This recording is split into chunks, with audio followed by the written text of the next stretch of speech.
ధీమా. మంత్రి హరీష్ రావు మాట్లాడుతున్నారు మీడియాతో. లైవ్ లో చూద్దాం. ఈ మాట అంటే మీకున్నదే 15. మీరు 10 మంది ఎమ్మెల్యేలు, 5 బీజేపీ, మీకున్నదే 15. మీరు ఎట్లా పెట్టిన అసలు అభ్యర్థిని పెట్టిన అది కదా మీకు ఎక్కడిది? అభ్యర్థికి కావాలంటే 17 నుంచి 18 ఓట్లు కావాలి. మీకున్నదే 15. అంటే దొడ్డిదారిన దొంగదారిన పక్క పార్టీ వాళ్ళ దగ్గరికి పోయి డబ్బులు ఇచ్చి ఓట్లు వేయించుకోవడానికి రాజకీయ వ్యభిచారానికి పాల్పడ్డది మీరు. దొంగదారులు అడ్డదారులు దొక్కిన వాళ్ళు మీరు మమ్మల్ని ప్రశ్నిస్తారా? అసలు అభ్యర్థిని పెట్టే హక్కు మీకు లేదు. మీ పార్టీ, మీ నాయకత్వం బాగలేదు. మీ చంద్రబాబు నాయుడు గారు తెలంగాణ ద్రోహి, తెలంగాణకు అన్యాయం చేస్తుండు, తెలంగాణ రాష్ట్ర అభివృద్ధిని అడ్డుకుంటున్నారనే ఉద్దేశంతోనే మీ పార్టీ విడిచిపోతున్నారు. మీ పార్టీ నాయకుడి విధానం బాగలేదనే కదా రోజుకొక ఎమ్మెల్యే బయటకు పోతున్నాడు. నీకున్నదే 15 మంది, నువ్వెట్లా పెట్టినావు 5 అసలు అభ్యర్థిని? ఎట్లా గెలుస్తా అనుకున్నావు నువ్వు అసలు?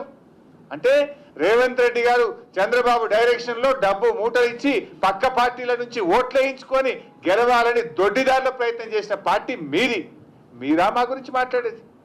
దొంగ నడిచినట్టుగా ఉన్నది తెలుగుదేశం పార్టీ వైఖరి. అంటే మీ పార్టీ పుట్టుక, మీ నాయకుడి పుట్టుకనే వెన్నుపోట్లో పుట్టిండు చంద్రబాబు నాయుడు.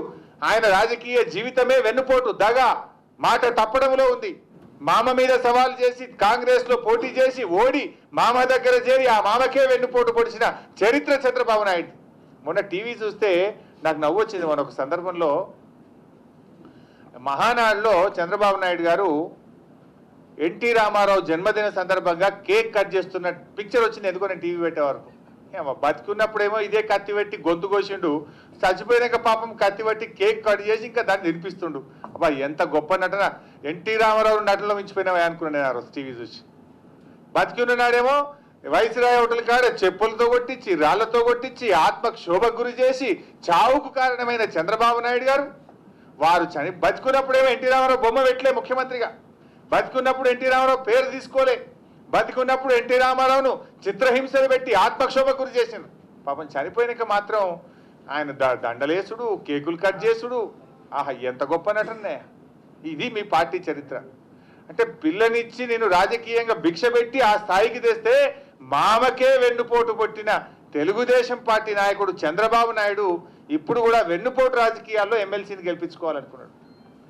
మాకు ఇంత పెద్ద చరిత్ర, మాది 35 ఏళ్ల పార్టీ, ఇక మా వాడికి గొప్ప అడ్మినిస్ట్రేటరు, CEO, చంద్రబాబుకున్నంత తెలివితేటలు ఎవరు లేవు ఈ ప్రపంచంలో, ఇక మాకున్నంత నాలెడ్జ్ ఎవరికి లేదంటారు. వీళ్ళ నాలెడ్జ్ తెలివితేటలు ఎంతయ్యా అంటే ఎమ్మెల్సీ ఎన్నికల్లో ఓటు హక్కు వినియోగించడం కూడా తెలియనటువంటి చేతగాని దద్దమ్మలు వీళ్ళు. ఇవాళ వీళ్ళకి ఓట్లు వేసిన ప్రజలు సిగ్గుతో తలదించుకుంటున్నారు. వీళ్ళ మా ఎమ్మెల్యేలు, అయ్యో అసలు ఓటు హక్కు వినియోగించుకోలేని ఈ ఎమ్మెల్యేలక మేము ఓటేసింది అని చెప్పి ఇవాళ వీళ్ళకి ఓట్లు వేసినటువంటి ప్రజలు సిగ్గుతో తలదించుకుంటున్నారు, బాధపడుతున్నారు. ఓటు హక్కు వినియోగం కూడా రాని వాళ్ళు ఎమ్మెల్యేలుగా ఉండొచ్చా? అసలు ఓటు హక్కు వినియోగం కూడా రాదా? అసలు నోటా మీద ఎవరైనా ఓటేస్తారు? అంటే మీరు మీ గ్రూప్ పాలిటిక్స్లో నేను అనుకున్న ఆయనకు టికెట్ రాలేదు, ఇంకోలకి అనుకున్న ఆయనకు టికెట్ వచ్చిందని మీకు మీరు ఓడగొట్టుకున్నారా? నిజంగానే ఓటు హక్కు వినియోగించుకోరాలేదా తేలాల్సిన అవసరం అయితే ఉన్నది. మరి పొద్దున్నే ట్రైనింగ్ ఇచ్చిండ్రు, టిఫిన్ పెట్టిండ్రు, టిఫిన్లో చెప్పిండ్రు, నోటాకేయమన్నారు అని చెప్తున్నారు. అంటే కనీసం ఇంత చరిత్ర కలిగిన పార్టీ అంటారు, ఒక రాష్ట్రంలో అధికారంలో ఉన్నామంటారు, కేంద్రంలో అధికారంలో ఉన్నామంటారు, ఓటు హక్కు వినియోగించుకోవడం రాదా? ఓటు ఎట్లా తెలియదా? అసలు ఓటు కూడా వేయరానిది కూడా ఒక పార్టీ ఉంటుందా? అసలు తెలియకేసిండని కాదు, మా పార్టీ చెప్పినట్టే వేసినాము, మమ్మల్ని నోటాకే వేయమన్నారు. అంటే ఇదేంటి, మీ పార్టీ ఓడగొట్టిందా? మరి తెలియకేసిండ్రా? అది తెలివితేటలు సూచించిండ్రా? ఓటు హక్కు వినియోగించుకోలేనంత నిస్సహాయ స్థితిలో తెలుగుదేశం పార్టీ ఉందా? ఇవాళ ప్రజలకు తెలియాల్సిన అవసరం. ఆ ప్రజలు బాధపడుతున్నారు.